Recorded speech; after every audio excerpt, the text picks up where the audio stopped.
నన్ను కూడా కొంచెం జ్ఞాపకం చేసుకో, జాబ్ చేస్తాను. ఖచ్చితంగా నిన్నెట్లు మర్చిపోతాను, నేను ఎలా మర్చిపోతాను? నేను ఒక్కడ సెటిల్ అవ్వ నువ్వు అప్పుడు వెంటనే నీకోసమే పని చేస్తాను నేను అని అంటాడు. పని అంతా జరిగిపోతుంది. తర్వాత నువ్వు ఫోన్ చేసినా కూడా జాబ్ చేస్తున్నావు కదా, బిజీ అయిపోయాను, తర్వాత ఫోన్ చేస్తాను.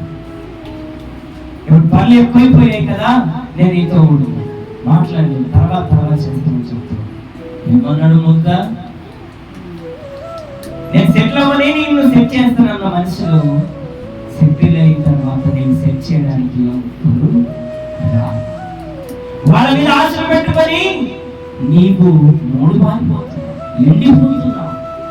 మనుషుల మీద ఆశ పెట్టే బదులుగా నిన్ను నిన్నుగా అభిషేకించి, నిన్నుగా ఆశీర్వదించి, నిన్నుగా హెచ్చించి ప్రతి ఒక్కరికి ఇచ్చే వారిగా చేసి యేసుని నీవు నమ్మాలి.